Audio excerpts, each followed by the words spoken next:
one of the most disturbing books that you'll ever read is the book of Job. Primarily, the book of Job is disturbing just by virtue of the fact of how this whole story unfolds. The the book itself, we don't have really any other book quite like it. There's really no way to know who wrote it, when they wrote it, or really even why they wrote it. A few things do point that it's something very ancient about it. There's many scholars who believe it's probably the oldest book in the Bible. There there's several points that point to that. Job, for example, early on in the book is characterized by offering sacrifices, and does so like Abraham. He does so he's not a priest himself. He does it without a priest. Seems to offer them indiscriminately. There's no real reference to temple or tabernacle. His wealth is measured in terms of his flocks and servants.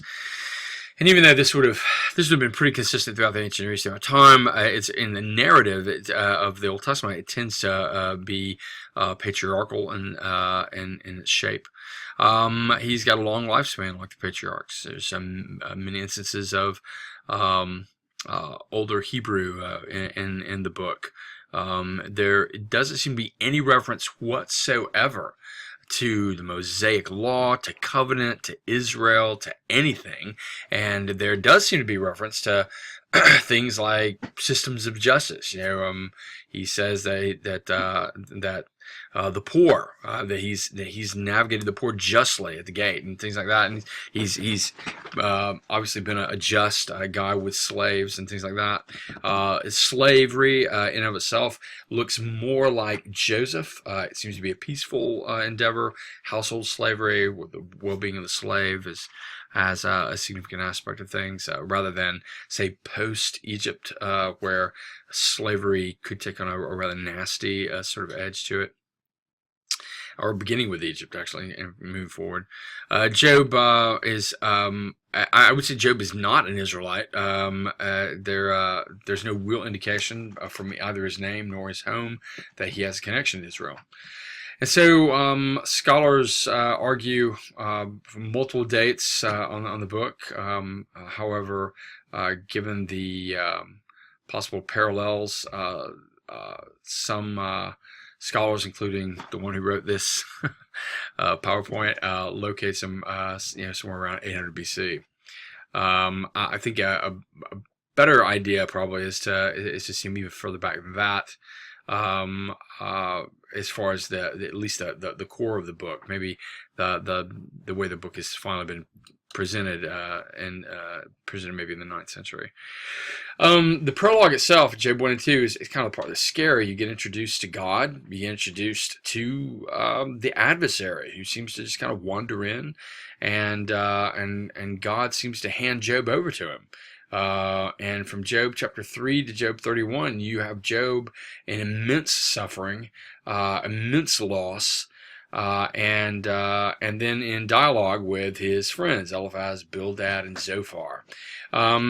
Each of them provides a different explanation of suffering, but all of them seem to be guided by what is both then and now really a conventional idea philosophically, which is if something bad is happening to you, it means that you did something to deserve it. That's the idea. And if something really great is happening to you, I think that used to mean that you did something great to deserve it, but I think nowadays people just think the great things supposed to happen to them. But the kind of conventional wisdom is that in fact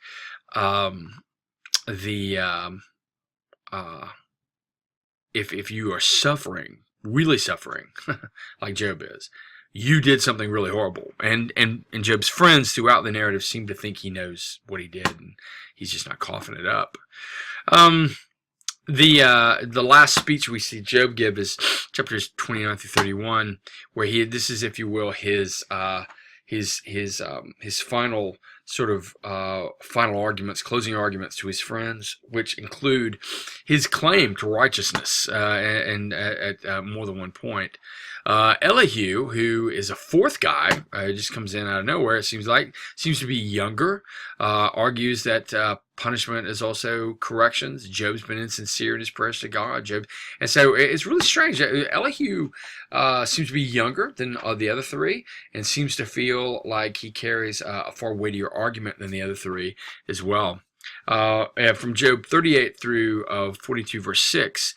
God speaks, and God's speech here is absolutely magisterial, some of the loftiest God talk in the Bible. What's really remarkable about it is this is all about righteousness, right? This is the focus of righteousness, but God doesn't go into sort of a philosophical discussion of the essence of righteousness. He immediately moves to things like creation, and he says it very sarcastically, sort of deals with Job, and says things like, "Job, where were you when I told the water that it could only go so far? When I stopped the water at land and ordered land and water in this way, did you do that, Job?"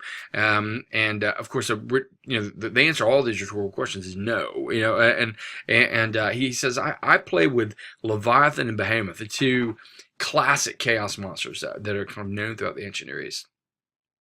Emerged from the sea, the sea always a symbol of chaos in the ancient world, primarily probably because it's so mysterious, this world beneath our world that houses life, but nobody can see it. And Leviathan and Behemoth are thought to live in the sea and emerge, and they destroyed armadas, and they were powerful enemies, and they were unassailable. Their whole body seemed to be one shield, that you couldn't penetrate. And God says, I play with these little animals in the palm of my hand. Do you do that, Job? And so all throughout, you get this kind of talk. And so the point of the talk is that Job's essential righteousness correlates to his abilities. Does Job have divine ability to create? No. Job also does not have divine righteousness. Does Job have Yahweh's ability to order and control creation? No. And then he also can't lay claim to a righteousness that's only Yahweh's. It's a remarkable argument. And at the end of the argument, Job puts his hand over his mouth and says, I have nothing else to say. And the book draws to a close. There's several points of theology that are important to note. One of them is simply, why do we suffer? Theology, retribution, theodicy, why do we suffer? God blesses the righteous, curses the wicked throughout. That's the notion. If you sin, you'll suffer does not equal to if you suffer, you must have sinned. In fact, the suffering that emerges for the people of God from sin is in fact to correct them. It's not to destroy them or harm them in any way. But if in fact you're suffering, then that doesn't mean that you've sinned. In fact, one of the most, I think, disturbing aspects for readers of the book of Job is God makes it clear right before handing Job over to the adversary to openly inflict pain on Job. He makes it very clear that he was innocent of all charges, that he is blameless, is above reproach. God, while he doesn't answer Job's suffering question directly, conveys the most important aspect of things is that Job's suffering is not due to his unrighteousness, but that should not be confused with the idea of Job being completely and utterly righteous. And so the idea here is significant. You've got right here in the writings a blameless, innocent one suffering under the weight of God and handed over to the adversary to punish. This is a theme that sort of carries on into the New Testament, where you've got Christ also fixed as the one who suffers profoundly.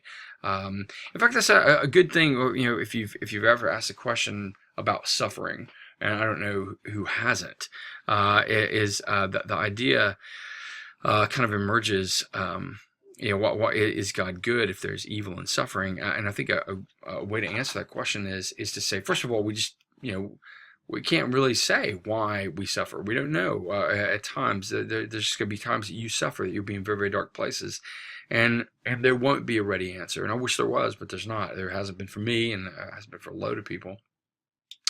But I think there's something that this book points to is good, that the idea that even though there's much suffering, suffering is inherent on this side of Genesis 3, that the God who created, and creation is this major theme in Job 38 through 42, the God who created all of this, where at the center of it, he himself would suffer more than any human being would ever suffer, and at the cross. This is the logic of the cross. Jesus absorbing the wrath of God. Jesus absorbing the eternal divine punishment for sin, in order to redeem. And so the innocent and the righteous and the blameless, Jesus absorbs the eternal wrath and indignation of God, suffers greater than anyone else, so that grace could be lavished, so that genuine righteousness could be imparted to people like Job and people like me. And Job and Psalms, there's an individual who there's a blessing, rather, given to the individuals who walk in wisdom, who avoid ungodliness. There's messianic themes, like we've just been mentioning, of suffering servant and intercession and righteousness. Job is clearly not Jesus, but Job certainly does seemingly point the reader, again, in a leaning kind of way toward the future, to a figure that certainly looks like Christ, and certainly is the Christ in the New Testament.